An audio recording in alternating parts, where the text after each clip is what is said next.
everyone, Chris here, and welcome to my channel, and welcome to this week's reading vlog. So, it is now the 16th, I believe, of January. Crazy, we're already halfway through January, and I have quite the TBR left. Currently, I'm in the midst of at least 5 books. Maybe more. These are just the 5 that I have physically in front of me. So, I have The Eye of the World, which I'm about halfway through, and I'm really enjoying. The Longest Day, which again, about halfway through, and I'm enjoying, but I'm dreading finishing because I'm not ready to say goodbye to these characters. The Witch, the Sword, and the Cursed Knights, which I'm about halfway through and feels like it's going to be about 4 stars. And the Faceless Ones, which I'm just over halfway through on and also feels like it's going to be 4 stars. Oh, and there's one more. Unbirthday, which I haven't touched since mid-December. This is A Twisted Tale that says, what if Wonderland was in peril and Alice was very, very late? I put this down because, well, I just wasn't feeling it. So I really would like to get back to this because I would like to get it off my TBR and, you know, return it to the library so somebody who's going to enjoy it more than I am can read it. I cannot see this getting more than like 3, maybe 3.5 stars, which is no fault of the book. It is just Alice in Wonderland was never my favorite fairy tale, and it's very much not what I'm in the mood to be reading right now. But I'll get back to it eventually. So I think that's going to be my main goal, is to see if I can maybe get through the 5 books I'm reading. I should have no problems with, I'm going to say these 3. It's going to be these 2. One, because I really, really want to read it and don't want the story to end, and the other because I'm just not feeling it. But I also don't want to DNF it because I do want to continue the series, and I will not continue on with that series until I've read Unbirthday. As for other stuff I want to read,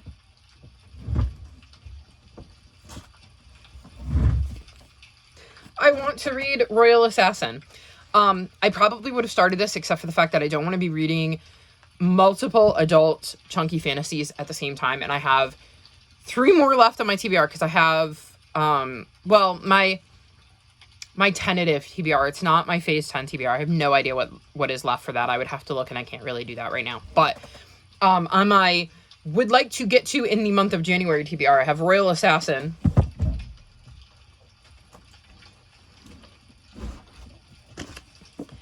The Blade itself, and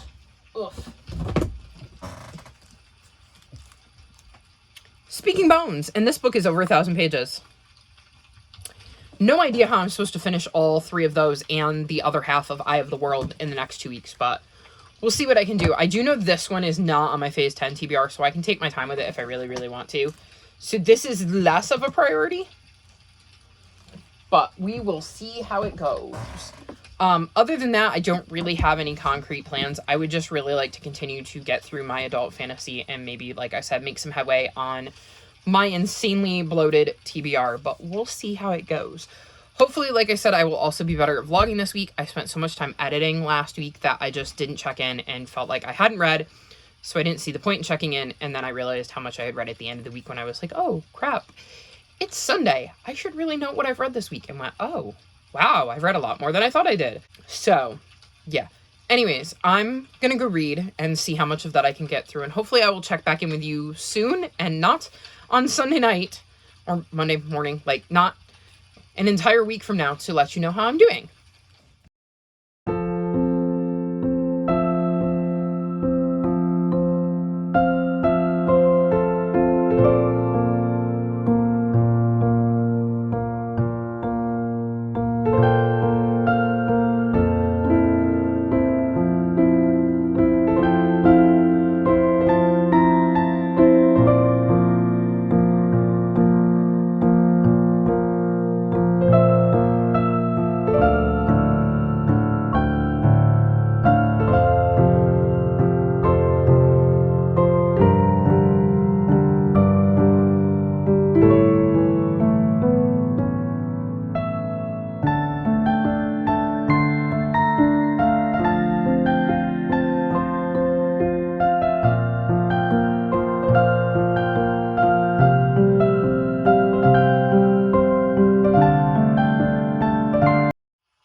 So it's like 1 o'clock Thursday morning, and based on the last few days, I definitely needed to check in. I've read quite a bit. So first I finished The Witch, the Sword, and the Cursed Knights, and I'm giving this 4 stars.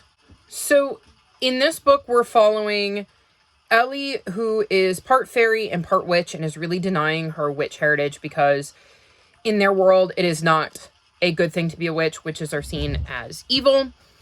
And she ends up getting a summons to join the Knights of the Round Table, like King Arthur's Knights in the Round Table. And our other point of view is Catamon, and he is a normal boy from the regular world where there's no magic, nothing like that. And his best friend has recently died, and he's struggling and dealing with grief over losing his best friend. And he too gets a summons to join the Knights of the Round Table. But his comes with a warning. If he doesn't choose to go and find Excalibur's sword and put it back together, then bad things are going to happen to those he loves. So Ellie and Cad both end up going, even though neither one of them really wants to be there. And they soon meet and learn that there is a curse that needs to be broken, and realize that it might have something to do with the danger that Cad's loved ones are in, and they set out to find Excalibur's sword so they can break the curse. So I really liked Ellie and Cad, and I liked seeing their relationship develop throughout the book. I really enjoyed learning about the world and the magic that was housed there, though I would like more of that, which is why it didn't get like 5 stars. I think the key to this book was that Cad and Ellie were both going through some things, and they were both very lonely people who were struggling and kind of found each other, and I really, really loved their friendship. And I'm hoping we get more of that in book 2, and we kind of get to see where things go from where we left off with this book, because as far as I know, there is going to be a book 2. So I will definitely read it when it comes out, because this was quite interesting. And like I said, I really liked Cad, who, even though he was struggling with grief, was still willing to put his life on the line to protect those he loves. And then Ellie, who was struggling with parts of herself and having to learn to accept that. So it was just a really interesting book and a good start to a series. Then I read Play Like a Girl by Misty Wilson, and this is a graphic memoir of Misty's 7th grade year where she ends up playing football with the boys. I'm giving this book 4.25 stars. I really enjoyed it. It's a graphic novel, in case you didn't figure that out. And we basically get a look at Misty's life during 7th grade when she decides to prove she can be just as tough as the boys and joins the football team. I really enjoyed getting to see Misty's journey and how hard she worked to prove that she was capable of playing football just like the boys were. I enjoyed getting to see the other aspects of what was going on in her life with friendships and home life. I thought this was a very interesting look at a 7th grader, and definitely shows that if you want something, sometimes all you need to do is try hard and you can achieve it. And if you get knocked down, kind of pick yourself back up, dust yourself off, and keep going. So I really enjoyed this graphic memoir, and it'd be cool to read more graphic memoirs in the future, because I thought it was just such an interesting way to present the story. So the third book I managed to finish this week is The Faceless Ones by Derek Landy. This is the third book in the Skullduggery Pleasant series, which follows a teenage girl named Val and a skeleton named Skullduggery Pleasant, who are basically kind of investigators. And I really enjoyed this installment. I gave it 4.25 stars. Obviously, with this being a series, it's a bit harder to talk about, but basically there's a bad guy who wants to take over the world, and Val and Skullduggery have to stop him. It was interesting to see what that bad guy was, what his intentions were, and how Skullduggery and Valerie went about piecing together the mystery of this. The end of this book makes me sad that I don't have book 4, and I can't read it immediately, even though it's not on my TBR, but I plan to read it next month, because this is one of my series to continue. And I went into it kind of planning that I would read at least one book from each series every month, so that I have a shot at actually completing them all. So I will definitely be picking up book 4 sooner rather than later. And yeah, the ending was something else and was not at all what I was expecting. So very excited to continue on with this series. Then, because I'm very much on a roll, I finished The Eye of the World. So I'm going to struggle to explain what happens in this book, even though I've read the entire thing. But basically, there are these 3 boys, Rand, Perrin, and Matt, and they're from this like tiny village. And one night, their town is attacked by Trollocs, who are these, like, what they thought were kind of almost mythical beings, like beasts. And they soon learned, after talking to this woman named Moran, who is an Aes Sedai and has the ability to use the One Power, which is kind of the magic in this world, that they are being targeted by the Dark One, and the reason the Trollocs were there is specifically to find them. So they end up fleeing along with a couple of others and Moran, and we kind of see their journey as they start to piece together this mystery of why the Dark One is so interested in the three of them. There are lots of point of views in this book as well, because we get Rand and Perrin and Mat at times. I think Rand is our main POV, and then the others are kind of sprinkled in. I'm giving this book 4.25 stars. I thought it was a very interesting start to the series. I really enjoyed getting to know the characters and go along on their journey with them. Like I said, it is a very hard book to explain because there's just so much going on, and I feel like there's so much we don't know that it's very, very hard to explain what I think the like premise of the book is, because I think I'm as in the dark as the characters are, especially when I'm trying not to get into spoilers about things I learned in the book. But so far, I'm really enjoying the starts of the series. Like I said, I really like the characters and the adventure and kind of how things came together at the end of the book. The book left in a spot that makes me want to pick up book 2, so I'm really glad I'm going to be doing that sooner rather than later. And yeah, I thought this was a great start to the series, and definitely the right kind of adult fantasy, because it ticked a lot of the boxes for me. Looking forward to, I believe, next month when I will be reading book 2. And then the last book I have finished so far this week is Meet Your Baker by Ellie Alexander. This is the first book in the Bake Shop Mystery series, and in this series we're following Jules, who has returned home to work at her mom's bake shop. She was working on a cruise ship with her husband Carlos, but we learn very quickly something's gone on there, and she's back at home with her mom, and very quickly ends up finding a body in her mom's bakery, and basically has to start puzzling together what happened to this woman and why she was killed. Especially considering nobody seemed to like the woman and everybody seems to have a motive. So I'm giving this book 4.25 stars as well. I'm kind of on a slew of 4.25 stars right now, which, I mean, there's worse things I could be in a slew of.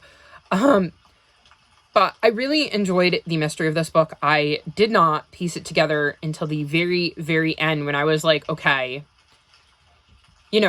we've decided it's not this person, and it's not that person, and it's not this person, and it's not that person. So either there's going to be evidence that cleared them, that was planted, that then makes them actually the suspect, or it's this other person who I hadn't considered, but they're the only other viable suspect. So I really, really loved that I was guessing until the very end. I like Jules' relationship with her mom and seeing that develop. I like being in the bake shop. I'm not sure how I feel about the stuff with Jules and her personal life yet, but again, it's only book 1. I'm willing to give that time to kind of shake out, because, well, in book 1, you're kind of setting that up, especially in a cozy mystery series like this. So I'm definitely willing to give that more time. And yeah, good start to a new cozy mystery series. And between this and Eye of the World, I have again made some progress on my goals of reading more adult fantasy and more cozy mysteries. Then once I got done with all of that last night, I started The Blade itself. I'm on page 90, so not very far into this. And I am enjoying it so far. I'm intrigued. I'm not quite sure what's going on yet. I think based on the back, we have 4 people that are important. We have a barbarian, a officer, a torturer, and a magi. And we've met all but the magi so far. And they are quite the crew. I'm not sure what I make of them yet. I'm still, like I said, I'm only 90 pages in, and we've only had a little bit of time with each of these characters, so I'm kind of getting to know them, but so far, so good. I'm enjoying it. I'm reading this as part of the Catch Up Book Club, so I'm very excited. I know that it is, I believe, more character-driven than plot-heavy, and I'm fine with that. If you can get me attached to your characters and make me really care about them, I don't need as intricate a plot. Whereas I feel like if I don't care about the characters, it doesn't matter how interesting the plot you have if I don't care about the characters that are having to live that plot. So we'll see if this book can capture my attention, but so far I'm doing pretty well at it, if I say so myself, with, 90 pages. That's a pretty decent start. Yeah, that is an insane few days for me. There's just so much reading that I've done. I've also managed to catch up on some of my vlogs and uploading. I think I have 2 left. So last week's and then the final book support group, which would have been the weekend before that. So I'm this close to being caught up on vlogs.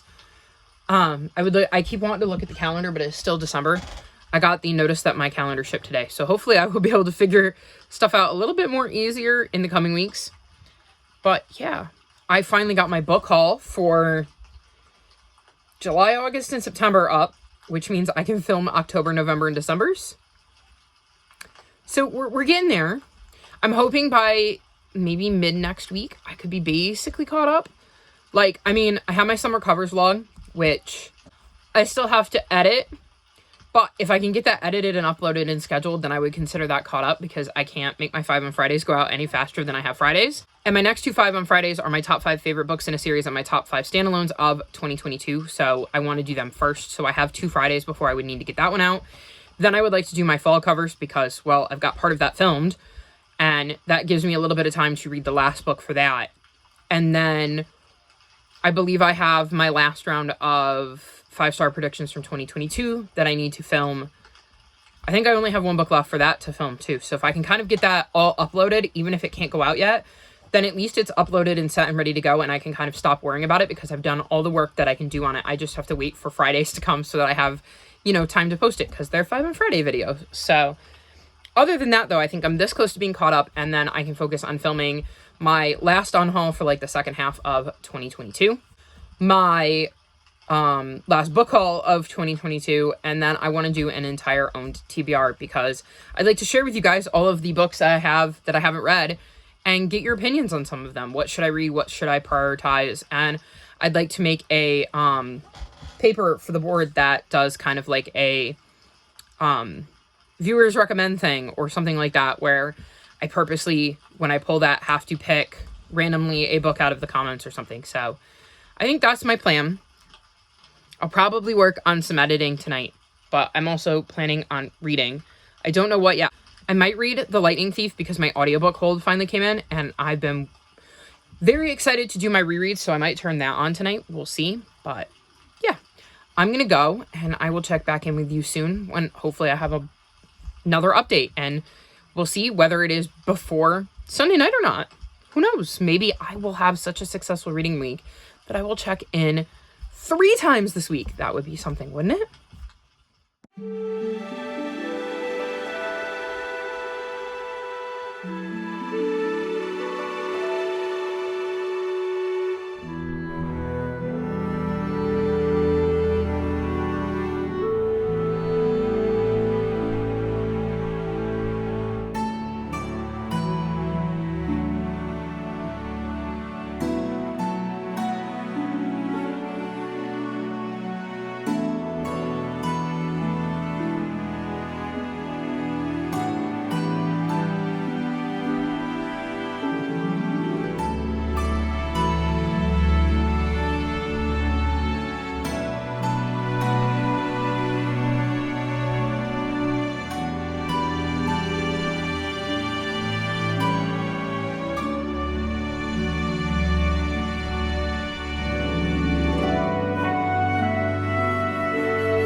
So it is now Monday, which means it's time to wrap this vlog up. And this was just the week of reading.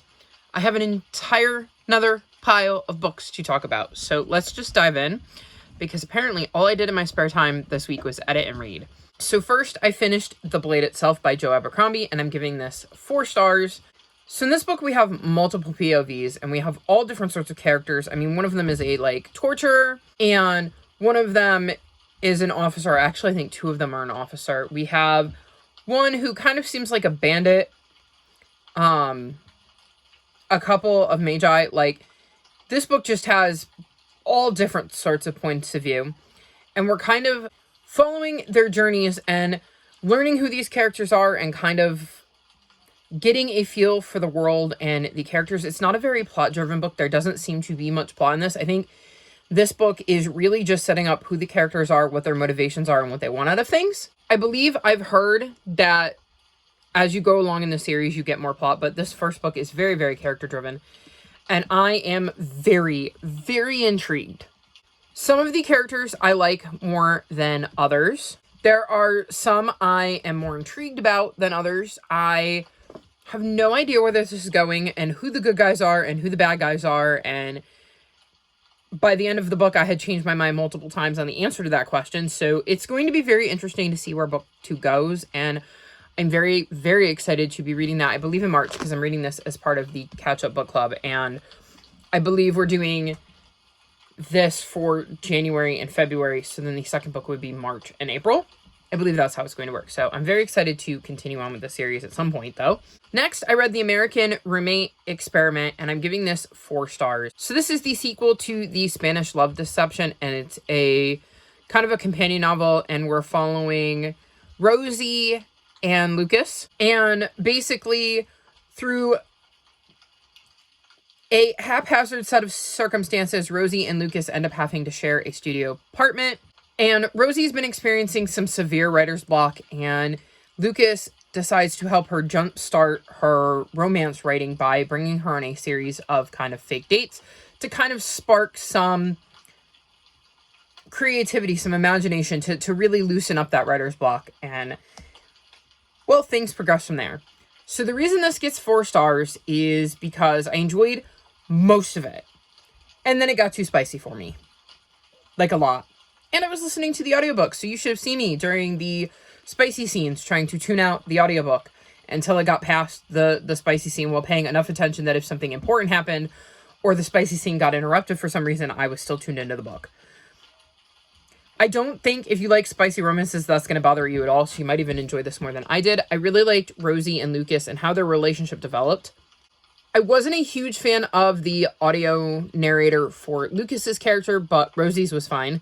I felt their romance made a lot of sense, and like the way it kind of came together and their personalities and kind of the setup. But once we got to the part where there was like actual on-page descriptive sex scenes, they lost me. Like I don't need that in my romance books. So yeah, 4 stars. Would have been higher. I don't think it would have gotten 5 stars. I think it would have been like a 4.5 if it hadn't been for that. So, and this is a low 4-star. It came very close to being 3.75 because of the spice scenes. But again, if you like spice, that might not bother you. So I would recommend it as a romance book, especially if you like spice. Though I cannot tell you whether the spicy scenes were written well or not because, well, I don't like them. So I don't really pay attention to it. And yeah. I wouldn't know a good spicy scene from a bad one unless it was like really atrocious. So keep that in mind if you are looking for a romance recommendation. I'm probably not the person to go to, but those are my opinions. So do with that what you will. Then I read Mousewatch by J.J. Gilbert. So this is a book about a mouse named Bernie who wants to join the Mousewatch. And it's kind of like a spin-off of Chip and Dale Rescue Rangers. And she's very small for her size. Like, she's small even by mouse standards. And the Mousewatch is basically, like, heroic mice who kind of keep an eye on the world and will help out wherever they're needed. Whether it be other mice or humans or whatever. And part of the reason she wants to join the Mousewatch is because a rat caused the death of her brother. But once she gets there, she ends up having a rat for a partner, and she's not sure how she could ever possibly trust him. And then Everyone at the Mouse Watch disappears, so it's left to Bernie and the rat Jarvis to figure out what's going on, and Bernie doesn't know if she can trust him. So I'm giving this 3 stars. This was not a book for me. I am not the target audience. It did not click with me in that regard. I think it was just a little too young for me and not written in a way that I, as an adult, could enjoy it. I'm not saying a middle grader wouldn't, and there were definitely some lessons that could be taken from this book that might be good for a middle grader to see. Although I will say, there was some gruesome descriptions of, like, animal testing in here. So, like, I was reading it going, I don't know that I would hand that to, like, my 8-year-old. So for me, it would probably be on the higher end of the middle grade, just because of the way they describe some of the effects due to animal testing, because that comes up in here. It's not a series I plan to continue. It definitely didn't interest me. And like I said, I just don't think that I'm the target audience for this. It just didn't work for me. Even though when I was a kid, I loved Chip and Dale's Rescue Rangers, the way this book played out, it was just a little too simple for me, and I didn't enjoy it anywhere near as much as I might have had I been a middle grader. Then I did my reread of The Lightning Thief, and I'm giving this 4.5 stars. It was so nice to be back with Percy, Annabeth, and Grover and get to go on this adventure and see things from a fresh perspective, especially considering I am completely through, I think, all of the main books that Rick Riordan has written. I absolutely love their friendship and the way it kind of develops throughout the story. I love getting to see the gods and how different their personalities are, and it was interesting seeing what I noticed this time versus previous reads. I'm very, very much enjoying my reread, and speaking of that, I have started the Sea of Monsters. I am on page 172. So I made some progress in that as well, which is awesome and amazing. This book introduces one of my favorite characters in the series, so it was nice to see their introduction again. It's another one where there were some interesting gods that popped up and had interactions that just made me chuckle. And again, it is interesting seeing what I pick up on in the second go-round that I missed the first time I read it. So I'm really enjoying my reread. And then the last update I have for you is that I've started Sir Callie and the Champions of Helston. I'm on page 33, so I've only just started this. And basically in this, we're following Callie, who is non-binary, but lives in a world where your binary gender is very important, because I believe girls have magic and boys become knights. And they really want to be a knight, and they don't like that their mom views them as a girl, and Callie and their dad have kind of taken off because all they ever did was fight with their mom, and they're just trying to find their place in the world and a way to be who they truly are. So I know there's an author's note in the very beginning that talks about the fact that it says, it's a story about magic and fantasy, but it is equally a tale of bigotry and bias. And within these pages, you will witness kids fighting the very real battles that kids are forced to fight every day in our world. Names and gender identity are used as a source of power for our queer kids, but also wielded as a weapon against them by those wishing them intimate harm.